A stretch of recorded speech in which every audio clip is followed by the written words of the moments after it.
अस्सलामुअलैकुम, welcome to दुआ official. आपकी होस्ट आपकी दुआ हाजिर एक नई वीडियो के साथ। बढ़ते हैं टॉपिक की जानिब।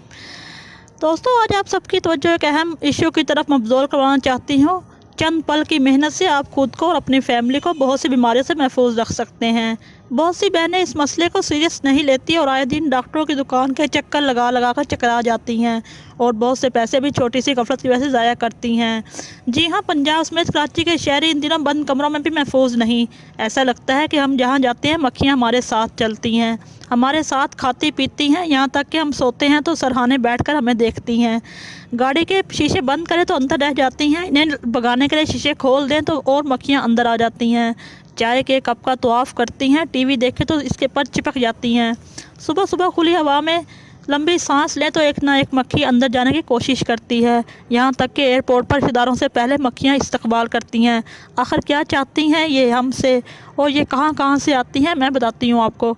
एक तहकीक के मुताबिक दुनिया में 1,20,000 से ज़ायद मक्खियों की इकसाम मौजूद हैं, लेकिन मौसम बरसात के शुरू होते ही मलेरिया और कूड़ा करकट पर बैठने वाली मक्खी और पेट की बीमारियाँ फैलाने वाली बी फ्लाई ने अहलियाने शहर को शदीद मुश्किलात में मुब्तला किया हुआ है।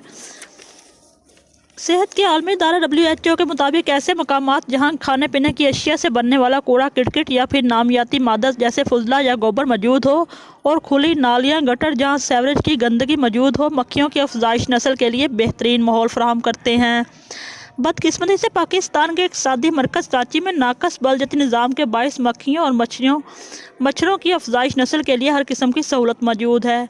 जैसे हर मोहल्ले हर गली के कोने में गंदगी और गलाजत के ढेर हैं, बाकी कमी हालिया मानसून की बारिशों ने पूरी कर दी।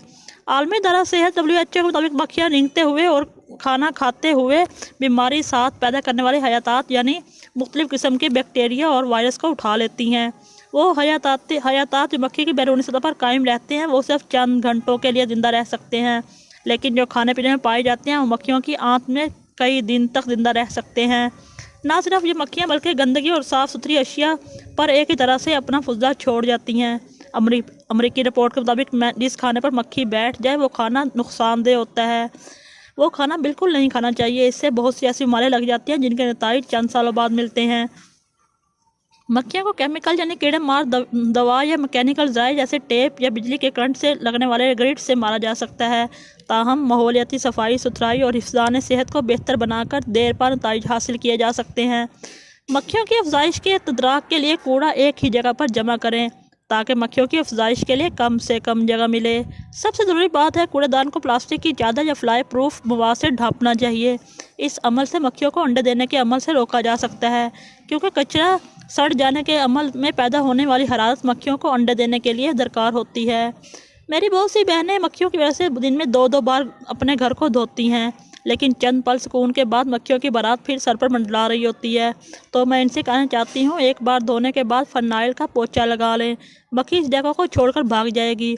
4 दिन ये अमल करें और अपने घर और अपनी फैमिली को इस बीमारी से हमेशा के लिए बचाएं। तो मिलेंगे दोस्तों नेक्स्ट वीडियो में, तब तक के लिए अल्लाह हाफिज़।